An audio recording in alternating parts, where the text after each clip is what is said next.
হীৰাম যিটো জনে ফুৰে হৰি নামক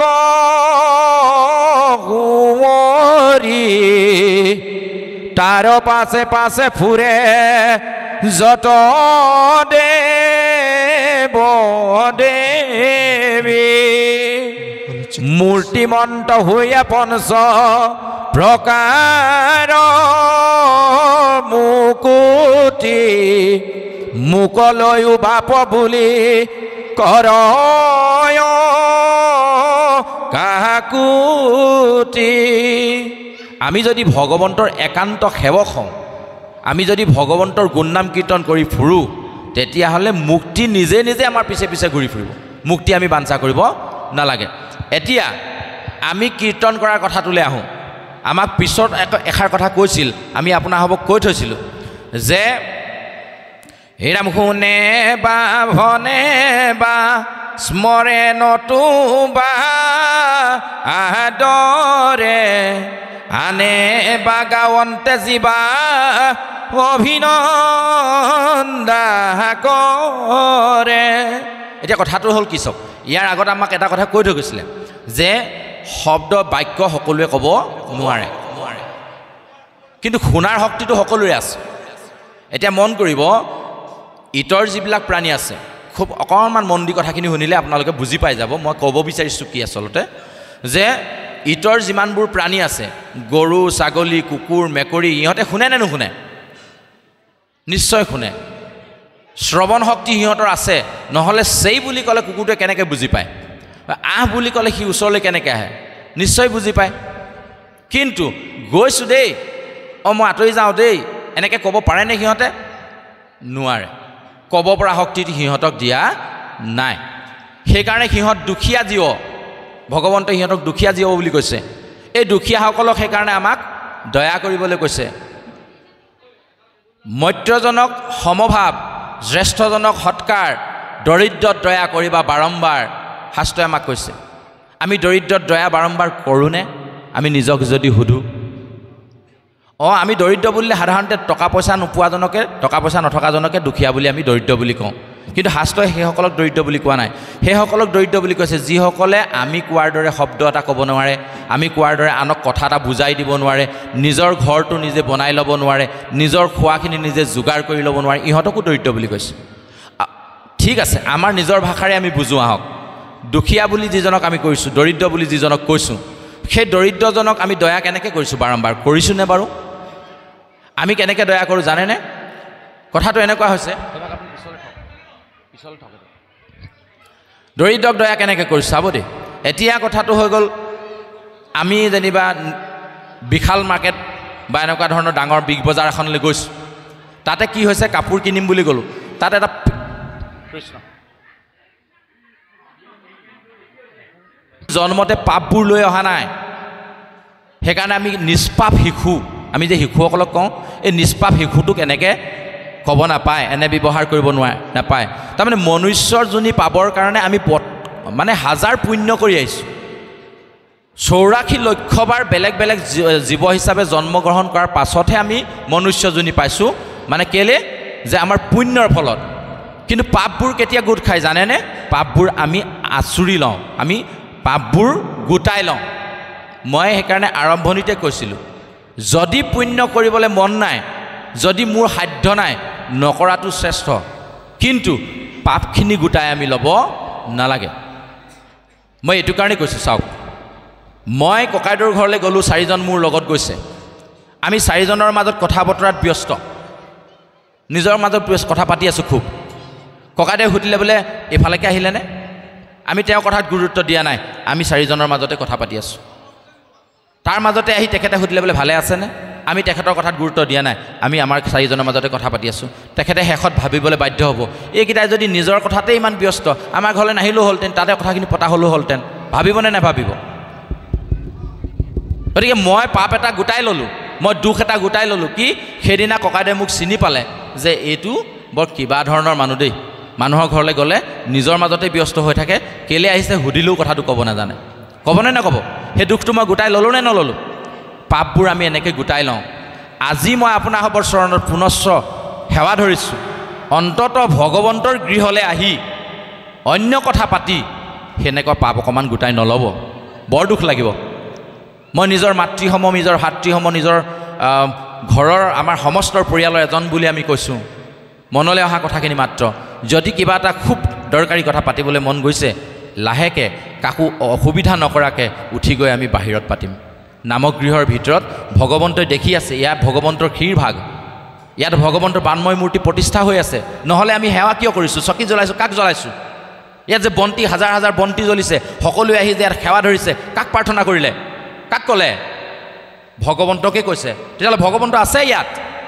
ভগৱন্ত আছে বুলি জনাৰ পাছতো আমি বেলেগৰ কথা পাতি আছোঁ। ভগৱন্তে ভাল পাবনে বেয়া পাব আমাক? ভগৱন্তে বেয়া পোৱাটো আমি কৰি লৈছোঁ কিয়? তাৰ পাছত যদি আমি কওঁগৈ ভগৱানে আমাকহে ইমান দুখ দিয়া, ইমান কণা ভগৱান, আমি পাপী হয়নে নহয়?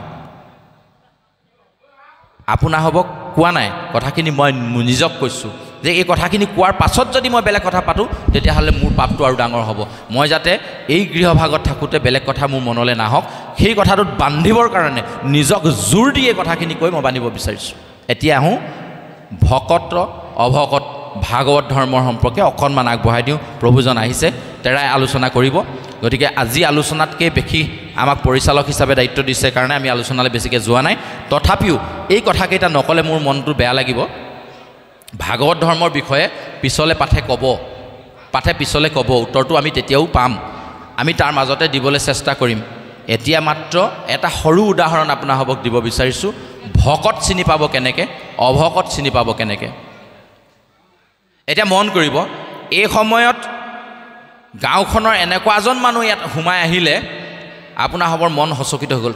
ঠিক নাই, এতিয়া কাক কি ক'ব ঠিক নাই, খাব আৰু এইটো কেলেনো আহিলে, মানুহ সচকিত হৈ যাব হয়নে? ইছৰাম, এইটো কোনে মাতিলে, এইটো অহাৰ লগে লগে এতিয়াতো হুলস্থুলীয়া পৰিৱেশ এটা হ'বই, এতিয়া কাক কি ক'ব একো ঠিক নাই, আহে নাই ধাৰণা এটা। চিধা চিধিকৈ ওলাই পৰিছে এজন অভক্ত, সকলোৱে চিনি পায়, যিজন আহিলে পৰিৱেশ এটা বিনষ্ট হয়, যিজন আহিলে মানুহৰ অশান্তি হয়। আৰু কোনোবা এজন আহিলে কৃষ্ণ কৃষ্ণ, এজন আহিলে যেতিয়া বৰ ভাল লাগিব দেই, আজি অনুষ্ঠানটো ধুনীয়াকৈ পাৰ হ'ব আৰু তেওঁক মাতিছে যদি ভাল লাগিব, যাম দেই এপাক শুনিবলৈ। যিজনক তেনেকৈ ভাবিব সেইজন ভকত ওলাই পৰিছে নাই। উদাহৰণটো আপুনি আজিৰ তাৰিখত আটাইতকৈ জয় জলপটপটকৈ ওলাই আছে, কেইদিনমানৰ পৰা মনত খুন্দিয়াই আছে। জুবিন গাৰ্গে বৰ্তমান আমাৰ বিশ্ববৰেণ্য যিজন শিল্পী, তেখেতে ভাগৱত ধৰ্ম কি বুজি পাইছিল, খুব ধুনীয়াকৈ বুজি পাইছিল।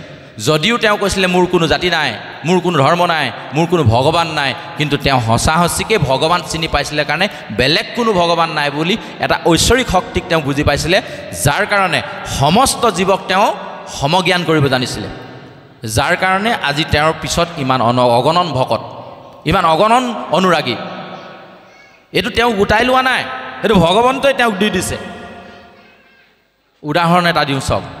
তেখেতে কৃষ্ণমণি নাথকে আদি কৰি তেখেতৰ লগৰ কেইজনমানৰ লগত ক'ৰবাৰ পৰা প্ৰগ্ৰেম এটা কৰি আহি ইণ্টাৰভিউ এটাত দেখিছিলোঁ কাৰণে কৈছোঁ, তেখেতৰ খাৰঘুলিত লোৱা সেই টিলাটো দেখুৱাবলৈ লৈ গৈছে। তেতিয়া টিলাৰ নিচিনা হৈ আছে, তাতে তেওঁ নিজে ৰোৱা কিছুমান গছ আছিলে, গছবোৰক সি নিজৰ ল'ৰা ছোৱালী বুলি ভাবে। কৃষ্ণমণি নাথক কৈছে এইবোৰ চব মই নিজেই ৰোৱা, এই গছবোৰ মোৰ ল'ৰা ছোৱালীৰ নিচিনা। কিন্তু বুজিছ, ইহঁত অকণমান দুষ্ট হৈছে, কথা নুশুনে, ইজোপা গছৰ ওচৰলৈ গৈছে, এচাৰিডাল লৈ কোবাইছে, ইটো এনেকুৱা হৈছে, ডাঙৰ হ'বলৈ ক'লে নহয়, ই সাৰ পানী দিলে নাখায়, মন চন মাৰি থাকে।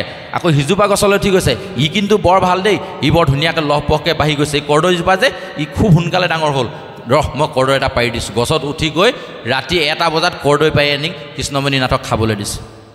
এই যে গছবোৰৰ লগত যে কথা পাতিছে, গছবোৰক সন্তান হিচাপে যে ভাবিছে, কোনে ভাবিব পাৰে? সমস্ত ভূতত ব্যাপী আছোঁ মই হৰি, সমস্তকে মানিবা তুমি বিষ্ণু বুদ্ধি কৰি। জুবিন গাৰ্গে বুজি পাইছিলে, জুবিন গাৰ্গে বুজি পাইছিলে। সেইটো কাৰণে তেখেতে সেই জীৱক, গছৰ মাজত যে জীৱ আছে সেইটো বুজি পাইছিল। আমিহে বুজি নাপাওঁ। আমি গছজোপা মন গ'লেই কাটি পেলাওঁ, মন গ'লে উঘালি পেলাওঁ, সন্তানৰ নিচিনা কোনোদিন ব্যৱহাৰ কৰি পোৱা নাই। ইয়াৰ উপৰিঞ্চি দৰিদ্ৰত দয়াক জুবিন গাৰ্গে কৰিছিলে কেনেকৈ? ঘৰৰ পৰা ষ্টুডিঅ'লৈ ওলাই যাওঁতে আধা ঘণ্টাতকৈ বেছি সময় তেওঁ লাগিছিলে বোলে। কেলৈ? ৰাস্তাত গৈ থাকোঁতে এজন দুখীয়াক স্কুলৰ ল'ৰা ছোৱালী পঢ়াবৰ কাৰণে খৰচ দিছিলে, কোনো কাৰোবাৰ ডাক্তৰৰ ঘৰত দিবলৈ পইচা নাই তাত দিছিলে, কাৰোবাক কিতাপ কিনিবলৈ পইচা নাই পইচা দিছিলে, কাৰোবাক টিউশ্যনৰ কাৰণে পইচা দিছিলে, এনেকৈ দি দি নিজৰ জেপত নাথাকিলে আনৰ পৰা ধাৰে লৈও দিছিলে। এই যে সমস্ত যিখন দুখীয়াসকলক আছিলে তেওঁলোকক কি হৈছে মানে দয়া কৰিছিলে আৰু সমাজজনক জ্যেষ্ঠজনক সন্মান দিছিলে। এবাৰ মই বেয়া পাইছিলোঁ তেখেতক, কেলৈ জানেনে? যেতিয়া খুটাত উঠিছিলে, দুটা গান গালে খুটাত বগাই দিলে, ইমান অভদ্ৰামী কৰে, মোৰ বেয়া লাগিছিলে। পিছত ইণ্টাৰভিউ এটাত দেখিলোঁ খুটাটোত বগোৱাৰ তেওঁ এটা ব্যক্তিগত কাৰণ আছিলে। কি আছিলে? ভাগৱত ধৰ্মৰ কথা ক'বলৈ গৈহে উদাহৰণ এটা টানি আনিছোঁ। নাভাবিব যে আমি পাঠৰ পৰা বহুত দূৰলৈ ওলাই গৈছোঁ। উদাহৰণটো দিছোঁ বুজিবৰ কাৰণে। ভাগৱত ধৰ্ম কি? ভাগৱত ধৰ্ম তেওঁ বুজি পাইছিলে। কেলৈ? তেখেতে এবাৰ তেখেতৰ জ্যেষ্ঠ এজন উপস্থিত থকাৰ পাছত, তেওঁতকৈ জ্যেষ্ঠ কোনোবা এজন গায়ক, তেওঁতকৈ পপুলাৰিটিটো অলপ কম, কিন্তু তেখেত উপস্থিত আছে, তেখেতৰ লগত কথা বতৰা পাতি আছে কমিটিৰ মানুহখিনি। সেই সময়তে জুবিন গৈ তাত উপস্থিত হৈছে। জুবিন গাৰ্গ উপস্থিত হোৱাৰ লগে লগে গোটেই কমিটি হুলস্থুল আৰু মানে পাই গ'লহি। তেখেতক আদৰি সাদৰি নি ভিতৰত সোমোৱালে। তেখেতে বাৰে বাৰে কৈছে তেখেতক আনক। জ্যেষ্ঠজনৰ নাম লৈছে, মই নামটো পাহৰিছোঁ। তেখেতক মাতিবলৈ বহুতবাৰ ক'লে কমিটিয়ে, কিন্তু তাত কটাক্ষ নকৰিলে। শেষত তেওঁ কি কৰিলে জানেনে? মই আজি আমনি কৰিমেই, মই ভালকৈ গান নাগাওঁ, ষ্টেজত মই হুলস্থুল কৰিমেই। লগৰকেইজনক কৈ ল'লে, কৈ লৈ দুটা গান গালে, গাই খুটাত উঠি দিলে।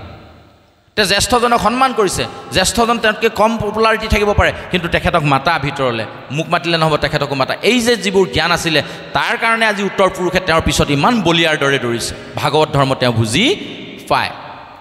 ভক্ত অভক্ত তেখেতৰ উদাহৰণে আপোনাকো বুজাব বিচাৰিছোঁ। তেওঁ সকলোকে সমজ্ঞান কৰে কাৰণে জুবিন ভক্ত, কিন্তু তেওঁৰ লগতে অহৰ্নিশে ঘূৰি ফুৰা দুজন অভক্ত বৰ্তমান জেলৰ কোঠলিত সোমাই আছে। তেওঁ অভক্ত প্ৰমাণ হ'ল নে নহ'ল? যেনেকৈ যাদৱ কুলত ভগৱন্ত থকাৰ পাছতো বা যাদৱ কুলৰ সমস্ত যিখিনি যাদৱ বংশ আছিলে তেওঁলোকে চিনি নাপালে কৃষ্ণই যে ভগৱান, ঠিক একেধৰণে জুবিন কাষতে সদায় থকাৰ পাছতো সেই দুজনৰ মই নাম নলওঁ, যিকেইজনে দুজন বুলিয়ে নহয় 4-5জন, যাৰ এতিয়া যে কাৰাগাৰৰ ভিতৰত একেটা ৰুমত একেযোৰ কাপোৰ পিন্ধি 14-15 দিন থাকিবলগীয়া হৈছে, মাটিত শুবলগীয়া হৈছে, তাৰমানে অভক্ত। ভক্তই পালে ভক্তৰ স্থান, জুবিন সমাধিস্থলী নহয়, জুবিন ক্ষেত্ৰ হৈ গ'ল। অহৰ্নিশে ভক্তৰ সমাগম। কি পাইছে তাত মানুহে?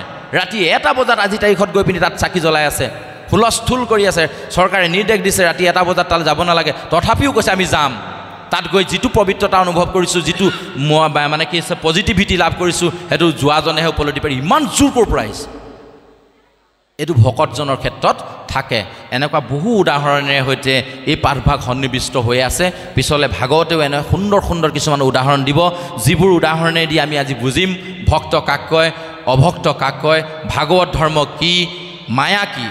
মায়াটো কিন্তু আটাইতকৈ টান ছাবজেক্ট যদি টান কৰি লয়, কিন্তু যদি উজুকে বুজিবলৈ বিচাৰে মায়া তত্ত্বটো কিন্তু বৰ। প্ৰভুজনে বৰ সুন্দৰকৈ আমাক কথাখিনি আগবঢ়ালে যে ভগৱন্তৰ চৰণ কিয় সেৱা কৰিব লাগে, আৰু সেই চৰণৰ পৰাই ভাগৱত আৰম্ভ হৈছে। প্ৰথম ও দ্বিতীয় স্কন্ধে চৰণ দুটয়। চৰণ দুখনক প্ৰথম মানে দুখন চৰণ নহয় জানো আমাৰ ভগৱন্তৰ চৰণ দুখন, গতিকে দুখন চৰণত প্ৰথম আৰু দ্বিতীয় স্কন্ধ আৰম্ভ কৰিছে। তাৰ পৰা তৃতীয় চতুৰ্থে উৰুদ্ৰয়কে আদি কৰি দ্বাদশে ভৈল মুণ্ড, দ্বাদশ স্কন্ধত ভাগৱতৰ শেষ শিৰভাগ আমাক উল্লেখ কৰোৱাইছে। খুব সুন্দৰকৈ কথাখিনি আমাক উল্লেখ কৰালে। পঞ্চচিহ্নৰ কথাষাৰি শুনি আমিও আপ্লুত হ'লোঁ। বৰ সুন্দৰকৈ তেখেতে ধ্বজ বজ পদ্ম পংকজ অংকুশ এইকেইটা আমাক খুব সুন্দৰকৈ দিলে। তো এইকেইটা বুজি পাই আমি বুজি মেলি যেতিয়া ভগৱন্তৰ চৰণত শৰণ ল'ম, শৰণাগতি হ'ব, সেইসকলক ভগৱন্তই যিকোনো পৰিস্থিতিত উদ্ধাৰ কৰিবই, এইটো শাস্ত্ৰই সিদ্ধান্ত দিছে। গতিকে শাস্ত্ৰই সিদ্ধান্ত দিছে যেতিয়া এইটো ধ্ৰুৱ সত্য, আপুনি মানি থাকক। কিছুমান কথা আমি দেখিলেও কিন্তু মানি ল'ব নোৱাৰোঁ শুদ্ধ বুলি। শুনা কথাটো আমি শুদ্ধ বুলি মানি ল'বলৈ অসুবিধা হয়। কিন্তু গুৰুজনে কৈছে কেইখনমান শাস্ত্ৰৰ কথা, সেইকেইখনত যদি লিখা থাকে তেতিয়াহ'লে তোমালোকে নিশ্চিত যে এইকেইটা হয়, সঁচা, মানি ল'বা। যেনে দেখিলে আমি আঁতৰত ক'ৰবাত ধোঁৱা দেখিলোঁ, আমি অনুমান কৰি ল'ব পাৰোঁ, সেইটো অনুমান প্ৰমাণ বুলি কৈছে। অনুমানতে আমি ভাবি ল'ব পাৰোঁ ধোঁৱা যেতিয়া দেখিছোঁ জুই নিশ্চয় আছে, কিন্তু নাথাকিবও পাৰে। আজিকালি কৃত্ৰিম ধোঁৱাৰ সৃষ্টি কৰে। চাবচোন ভাওনা যেতিয়া হৈছে, নাটক যেতিয়া হৈছে, এই মেচিন এটাত কিবা এটা ফচকৈ মাৰি দিয়ে, একদম ধোঁৱা ওলাই আহে, তাততো জুই নাই, হয়নে নহয়? তাৰপিছতে উপমান বুলি কৈছে, উদাহৰণ কিছুমান দিয়া যায়। কোনোবাই ক'লে হাতী দেখিবলৈ কেনেকুৱা, আপোনাক উদাহৰণটো দিলে বোলে নহয় দলাখনৰ নিচিনা, বোলে ডাঙৰ এনেকুৱা আগফালে এডাল সুৰ আছে, পিছফালে। তেওঁ এইটো উপমানত আপোনাৰ সত্য নহ'বও পাৰে। আপুনি একদম সত্যটো তাৰমানে নেদেখাকৈ আপুনি প্ৰমাণটো নাপাবও পাৰে। আকৌ কৈছে যে আপুনি প্ৰত্যক্ষ যিটো শুনিব, শুনাটো আপোনাৰ গণ্ডগোল থাকিব পাৰে, ভুল থাকিব পাৰে, শুদ্ধ নহ'বও পাৰে। উদাহৰণ দ্ৰোণাচাৰ্য, দ্ৰোণাচাৰ্যই শুনিছিলে কাৰ মুখৰ পৰা? যুধিষ্ঠিৰ পৰম সত্যৰ পৰা, ধৰ্মৰাজৰ পৰা। কি শুনিছিলে? অশ্বত্থামাহত। সঁচা হ'ল জানো? কেলে সঁচা নহ'ল? পৰিৱেশ পৰিস্থিতিয়ে পিছৰকণ শুনিবলৈ নিদিলে। অশ্বত্থামাহত কিন্তু ইতি গজ, কিন্তু ইতি গজডোখৰ শুনিবলৈ নপাওঁতেই ভগৱন্ত কৃষ্ণ যাৰ সহায় ইমান মানে ধুনীয়াকৈ ইংগিতটো দি দিলে, বাকী যিমান সৈন্য সামন্ত আছিলে ঢাক ঢোল মৃদংগ খোল বজাই এনেকুৱা এটা হুলস্থুলীয়া পৰিৱেশৰ সৃষ্টি কৰি দিলে, কিন্তু ইতি গজডোখৰ নুশুনিলে।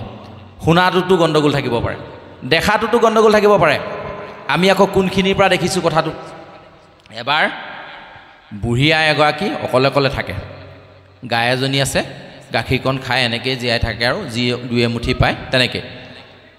এবাৰ সেইফালেদি কি হৈছে, এজন ভকত পাৰ হৈ গৈছে আৰু আইগৰাকী খুব নৰীয়া, তেওঁ গম পায়, বুজিছেনে? তেওঁ তেতিয়া কি কৰিলে, খবৰ এটা লৈ যাওঁ বুলি সোমালে। আইগৰাকীয়ে ক'লে, বৰ ভাল হ'ল তুমি আহিলা, মই আজি গাখীৰ খীৰাবই পৰা নাই, ইমানেই গাটো বেয়া লাগিছে, উঠিবলৈ মন যোৱা নাই। এটা কাম কৰা, গাখীৰকণ খীৰোৱা, অকণমান তুমিও খোৱা, আনকালে অকণমান মই বেলেগ এঘৰত দিওঁ, দুপইচা পাওঁ, আজি দিবলৈ যাবলৈ মোৰ শৰীৰে কোৱা নাই, বাকীকণ তুমি খাই গুচি যোৱা, এই বুলি ক'লে। আৰু আইগৰাকীৰ কথাটো শুনি বাপজনে ভাবিলে আইগৰাকীক অকণমান সহায় কৰি থৈ যাওঁ। গাখীৰকণ দোহন কৰিলে, কৰি গৰমাই মেলি অকণমান আইগৰাকীক দিলে, খালে। তাৰপাছত ইকণ যোন খাওঁ, সেইফালেদি এজন পাৰ হৈ গ'ল নহয়। দেখিলে, দেখিছানে বাৰু, এজন আমি ভকত বুলি ভাবিছোঁ, আইগৰাকী নৰিয়াত পৰি আছে, তাৰ সুযোগ লৈ সি নিজে গাখীৰ খীৰাই খাইছে, দেখিছা? তাৰ আগৰকণটো নেদেখিলে তেওঁ কি হ'ল? আইগৰাকীয়ে কি কৈছিলে সেইটোতো নেদেখিলে, তেওঁ দেখাটোতো একো শুদ্ধ দেখিছে। সিহঁতৰ ঘৰত মই দেখি থৈ আহিছোঁ নিজৰ চকুৰে, সি গাখীৰ খীৰাই খাই আছে। এই যে দেখাটোতো আমাৰ শুদ্ধতাটো নাথাকিব পাৰে, কিন্তু গুৰুজনে আমাক একদম সিদ্ধান্ত কৰি দিছে, এই যে 6খনকৈ নিগম শাস্ত্ৰই যিখিনি সিদ্ধান্ত দিছে, আপুনি একান্ত সত্য বুলি মানি লওক, ইয়াত এটাও অশুদ্ধতা নাই। এইখিনি ভগৱন্তই নিজে কোৱা কথা, ভগৱন্তৰ কথা। সেইকাৰণে আমাক সুদৃঢ় বিশ্বাসে আমাক এইটো ল'বলৈ কৈছে। সেইকাৰণে কৈছে, সুদৃঢ় বিশ্বাসে অতি প্ৰয়াসে তৰিবা সংসাৰ ঘূৰ। এতিয়া বিশ্বাস আছেনে নাই আমাৰ? নিজক সুধিব দেই, আপোনালোকলৈ কোৱা নাই, মই নিজক সুধিবলৈ কৈছোঁ। যেতিয়া ঘৰখনত অপায় অমংগলবোৰ হয়, ইফালে দেখিছোঁ দেউতাৰ অসুখ, সিফালে দেখিছোঁ একমাত্ৰ গৰু এজনী আছিলে সেইজনীকে মৰি থাকিলে, ইফালে দেখিছোঁ ল'ৰাটোৰ তিৰকপে জ্বৰ, ইফালে দেখিছোঁ আইগৰাকীয়ে সেইদিনা মানে শাক কাটি থাকোঁতে আঙুলি এটা কাটি ল'লে। ইমানখন অশান্তি কিয় হৈছে? উপায় নাপায় অলপ আগত বেদান্তিৰ কথা ওলাইছিলে, ক'লোঁ বেদান্তি এজনৰ ওচৰলৈ, তেখেতে ভাগৱতৰ কথা ক'লে, ভাগৱত ভাগ পাঠ কৰি দিব, ঠিক হৈ যাব। ভাগৱত পাঠ কৰিলোঁ, ঠিক নহ'ল। কেলৈ নহ'ল? আকৌ তাতে আমাৰ কেৰুণ এটা থাকে জানেনে? ভাগৱত পাঠ কৰিবলৈ ভকত কেইজনমান মাতি আনিলোঁ, তেখেতক সেৱাভাগ ধৰিলোঁ, ধৰি তেওঁলোকে পাঠ আৰম্ভ কৰিছে। আমি আৰু গোটেইকেইজন গৈ পিছফালে ঘৰটোত, পাকঘৰটোত গৈ ভকতৰ কাৰণে দিহা কৰিবলৈ লাগি গ'লোঁ। ভাগৱত আমাৰ কাণত সোমোৱাই নাই। এতিয়া যাৰ বেমাৰ হৈছে সিহে দৰৱ খালে বেমাৰ ভাল হ'ব। বেমাৰটো কাৰ হৈছে? এই যিহৰ সেৱকী, তেওঁলোকৰহে বেমাৰটো হৈছে। বেমাৰ দৰৱ কি দিলে? পাঠ শুনিবলৈ ক'লে, পাঠ কৰাই দিবলৈ ক'লে, হয়নে নহয়? পাঠ কৰিছে ভকতে, শুনিছে ভকতে, গৃহস্থই শুনাই নাই, কেনে ভাল হ'ব? এখেতৰ জ্বৰ হৈছে, পানী লগা, টেবলেটটো খাবলৈ দিছে মোক, এখেতৰ জ্বৰ ভাল হ'ব নি? আমাৰ নহ'লে উপায় নাপায় আকৌ গ'লোঁ বেলেগ এজনৰ ওচৰলৈ, তেওঁ ক'লে বোলে কেলৈ সেই নাজিৰাত বোলে অগ্নিনাম বুলি মন্দিৰ এভাগ আছে ন, তালৈ যোৱা, সেৱাভাগ কৰ, তালৈ গ'লোঁ, তাতো নহ'লে। আহি শনি মন্দিৰত কাপোৰ 2 মিটাৰ ৰঙা দান দিবলৈ ক'লে, তাতো দিলোঁ। হেৰ' যিটো শনিয়ে মোৰ মূৰত উঠি তাণ্ডৱ কৰিছে, 2 মিটাৰ ৰঙা কাপোৰৰ লোভত মোৰ মূৰৰ পৰা আঁতৰি মন্দিৰটোলৈ গুচি যাব নি বাৰু? এনেকুৱা অবিশ্বাসবিলাক অ'ত ধৰিলে নহয়, ত'ত ধৰিলে নহয়, এই যে কৰ্মবোৰ কৰিছোঁ, তাৰমানে আমাৰ সুদৃঢ় বিশ্বাস নাই। ঈশ্বৰে যি কৰিছে সমস্ত ভালৰ কাৰণে কৰিছে। ঈশ্বৰে যি কৰিছিল সেয়া সকলো ভাল আছিল। কৃষ্ণই দাপৰ যুগত লীলা কৰি যিখিনি কৰ্ম কৰি আমাক দেখুৱালে, কোনোবা এটা বেয়া কৰ্মৰ উদাহৰণ আমি দিব পাৰিম নেকি?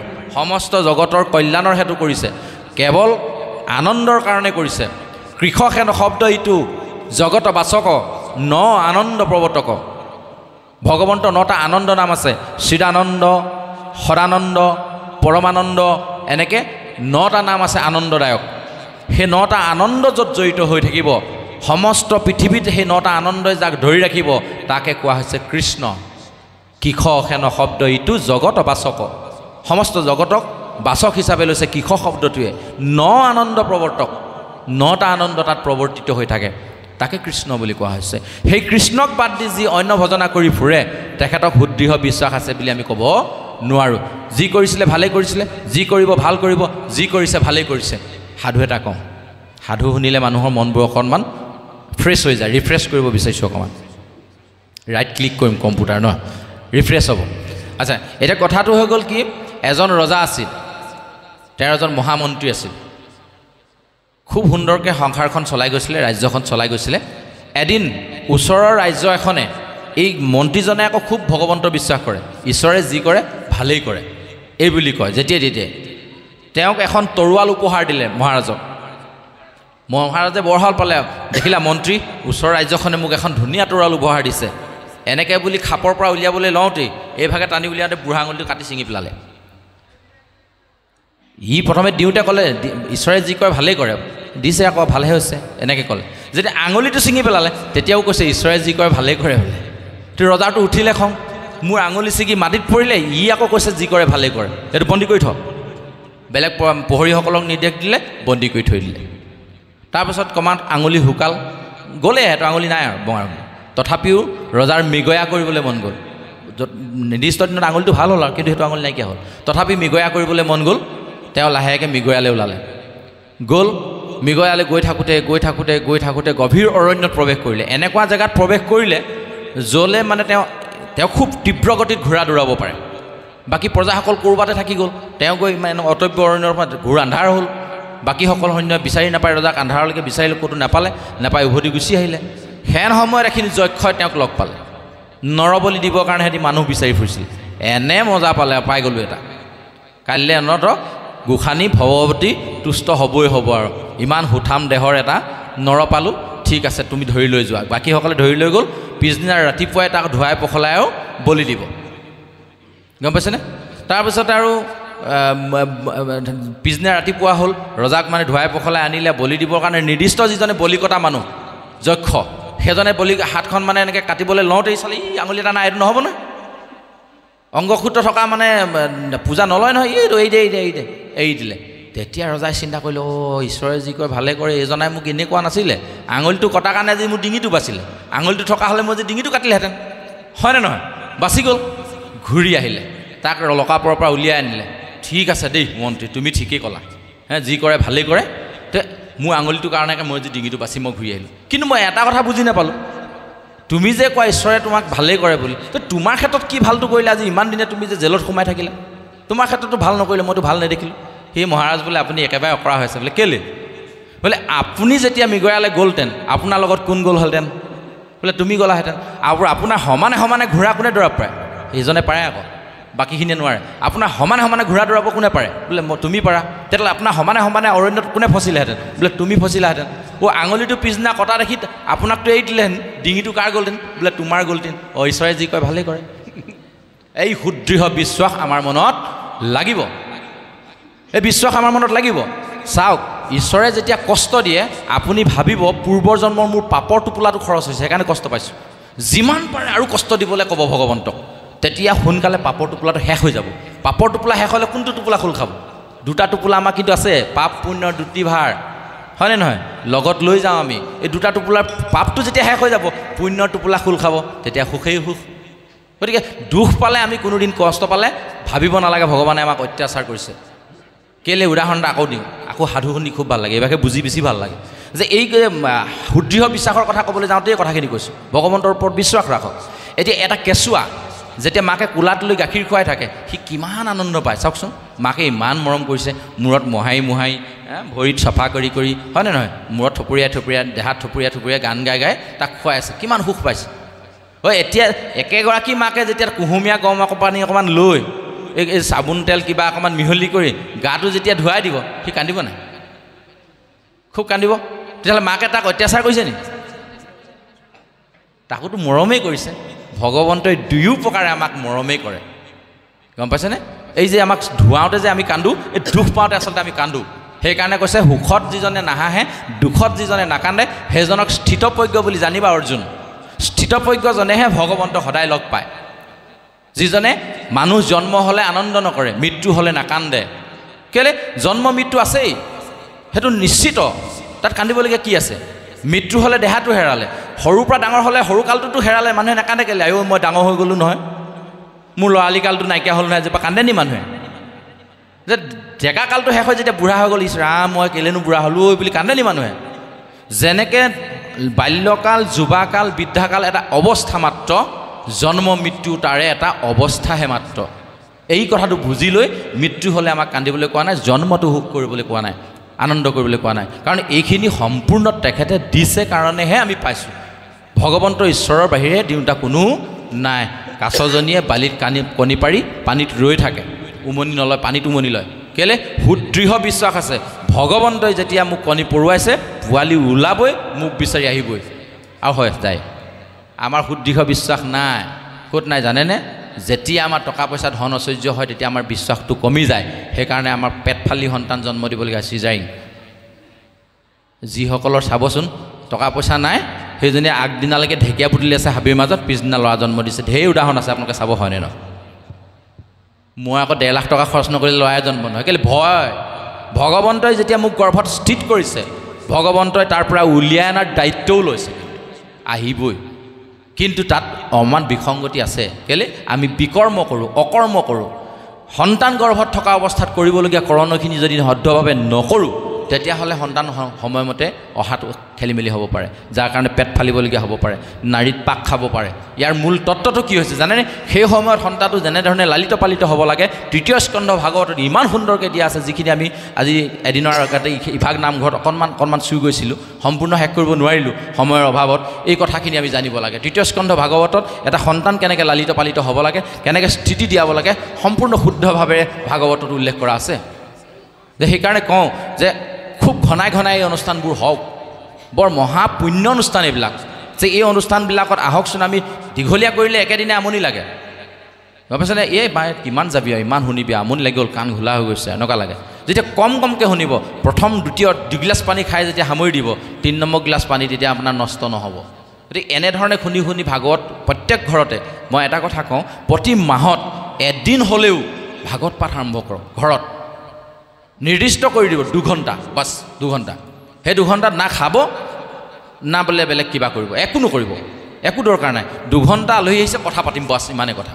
ভকত 4জন মাতিব ভকত কেইজন বহাব লগত বহি ল'ব সমস্ত 2 ঘণ্টা সময় ভাগৱতৰ কথা পাতিব এতিয়া খন্তেক ৰ'ব দি 15 মিনিট বেয়া নাপাব চাহ অকণমান খাই যাব বাছ হৈ গ'ল আলহী আহিলেতো আমি 2 ঘণ্টা সময়ৰ ভিতৰত ভাল বেয়া কথা পাতি চাহকণ খুৱাই পঠিয়াই দিওঁ কিন্তু আমাৰ ঘৰলৈ আজিকালি আলহী নাহে কেলে জানে নাই আলহী আহি সুধিবলৈহে পালে কেনেকুৱা ভালে আছেনে এই নক'বা আৰু গোটেই গা বিষ আমুক তামুক মানুহটো এনেকুৱা ল'ৰাটো এনেকুৱা লাষ্টত গৈ থৈ বন্ধুৱে ভাবে এইটো ঘৰলৈনো কেলে আহিছিলোঁ আৰু নেক্সট দিন নাহোঁ আৰু কৃষ্ণ এইবোৰ হৈছে আমাৰ বিষয়বোৰ ক'ত আমি নিজে বান্ধি লৈছোঁ এইবোৰ চব নিজৰ মনৰ বেমাৰ মনত যেতিয়া বেমাৰ সোমাব তেতিয়া দৰৱে কাম নকৰা হৈ যায় শাৰীৰিক দৰৱে আপোনাৰ কাম নকৰা হ'ব মানসিক ৰোগ যেতিয়া হ'ব ৰোগটো যেতিয়া মনত সোমাব মনত কেতিয়া সোমাব যেতিয়া ভাবি থাকিব ভাবিলে হয় মানুহে ভাবিলেহে হয় নাভাবিলে নহয় উদাহৰণ এই যে মানে আপোনাৰ হবে ঘৰটো বনাইছে 2 মহলীয়া 3 মহলীয়া কেইবাৰ বনাইছে বনোৱাসকলে কওকচোন 2 মহলীয়া ঘৰটো কেইবাৰ বনালে সিধা উত্তৰ এবাৰ বনাইছে হয়নে নহয় আমি কৈছোঁ নহয় 3বাৰ বনাইছে